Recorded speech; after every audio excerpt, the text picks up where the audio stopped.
Oi, tudo bem? Bom, hoje a gente vai falar sobre os Estados Unidos. Na metade do século XX, nós temos o deslocamento do centro cultural, político e econômico da Europa para a América. Isso porque, com o final da Segunda Guerra Mundial, a Europa está totalmente devastada. E esse devastar coloca em crise no nosso estudo, né, os eixos culturais, a produção artística vai sofrer modificações. A gente tem que levar em conta também que, por conta da guerra, vários artistas das vanguardas europeias, surrealistas, expressionistas, saíram da Europa e foram para a América, né, por uma questão de segurança. Tá? Com eles também foram vários professores da Bauhaus, que foi uma escola alemã que prezava o designer, né? Acabou reinventando e inventando o que a gente tem hoje como designer, né? Essa arte que está no nosso dia a dia, em objetos diversos. Entre os artistas que a gente pode destacar norte-americanos, temos o Jackson Pollock. Pollock foi um artista que acabou fazendo uma coisa chamada action paint. Action paint, que é a pintura de ação, vai utilizar o gotejamento para fazer suas composições. Gotejamento de gotejar os pingos de tinta na tela. Então a gente também tem um rompimento com a técnica. A tela não fica mais no cavalete, né? Ela não precisa mais ficar no cavalete para você fazer a sua produção. Ela pode ficar no chão. E foi isso que o Jackson Pollock fez. Ele colocava as suas telas no chão e ele fazia o seu caminho com as tintas. Ele deixava as tintas ficarem gotejando. E conforme ele ia se deslocando naquela tela, o percurso que ele fazia ficava registrado naquela pintura, né? Naquela pintura de ação. Isso fez com que acabasse também surgindo um movimento chamado expressionismo abstrato, que tem a questão do abstrato, né? De você não ter uma figura visível, né? Uma figura clara ali. E o conteúdo, ele é completamente emocional e expressivo. É o que você está fazendo naquele momento, o que você está sentindo. Tem uma relação corporal do artista com aquela obra, né? Ele se relaciona. Se o Pollock ele não faz aquele deslocamento sobre a tela, né, sobre a lona que ele está pintando, aquela pintura não acontece. É um percurso, né? Vem de um gesto espontâneo e é muito ligado à liberdade de improvisação. Como controlar o gotejar da tinta sobre aquela tela? Não tem. Então, é uma expressão da personalidade individual daquele ser, daquele artista. Né? O Pollock ele foi considerado um dos maiores artistas da época. Mas a gente não tem só as artes visuais nesse momento, né? A gente tem outras linguagens artísticas. E na dança, a gente tem os estudos do Rudolf Laban. Rudolf Laban foi um húngaro que ele foi um precursor do que a gente tem de dança moderna. Por quê? Dança moderna ocidental. Porque para ele o corpo expressa-se mesmo nos pequenos movimentos, nos movimentos mais corriqueiros. E é interessante que o Laban, ele criou um sistema de notação de dança. Assim como nós temos as partituras de música, as partituras musicais, que vão possibilitar que os músicos, né, os musicistas, consigam interpretar uma obra sonora, nós temos as obras corporais, né, as obras de dança. E essa notação foi estudada e foi elaborada, né, pelo Rudolf Laban. Assim a gente tem a possibilidade de que um bailarino consiga executar uma coreografia que talvez ele não tenha visto, né? Que ele consiga fazer uma nova composição a partir daquela partitura corporal. E nos Estados Unidos, a gente tem um artista maravilhoso chamado Merce Cunningham. Merce Cunningham, ele faleceu em 2009, né, pouco tempo atrás, e ele foi um bailarino e coreógrafo onde ele prezava pela experimentação, né? Ele criou mais de 200 coreografias, trabalhou até o fim da vida como coreógrafo, fazendo suas obras, né? E teve como colaboradores o John Cage, o Andy Warhol, né? Então, ele foi um artista onde, para ele, a dança era aparentemente um movimento natural.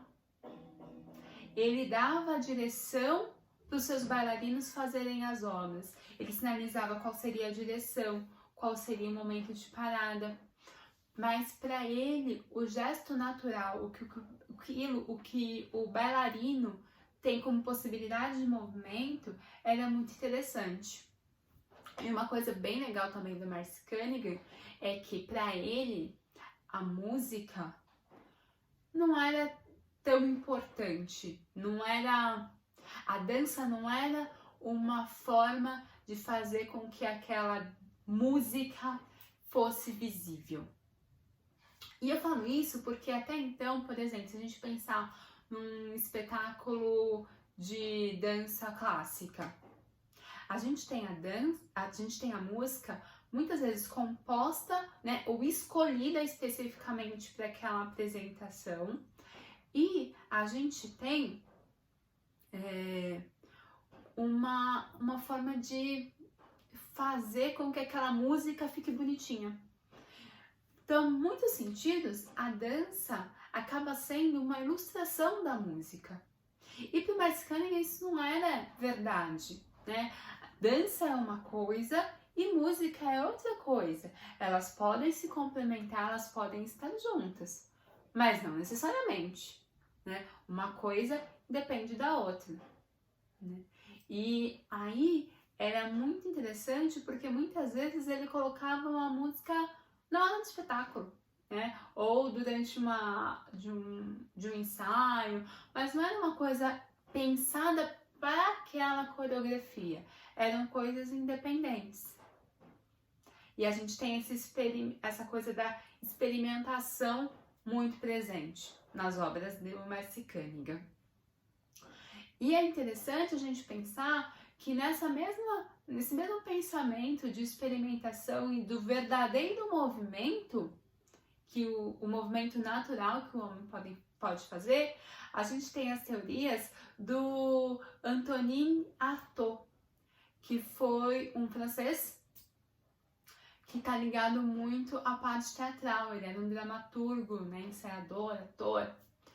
E pro Artaud, ele vai também, dentro da sua linguagem, dentro da linguagem cênica, teatral, ele vai romper com os ideais clássicos do teatro, né?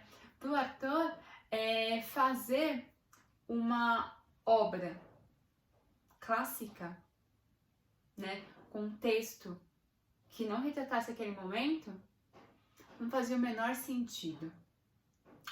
O ator, ele fez o que ele chama, né, acabou chamando de teatro da crueldade. E não é crueldade porque era, oh meu Deus, todo mundo vai morrer na peça, não.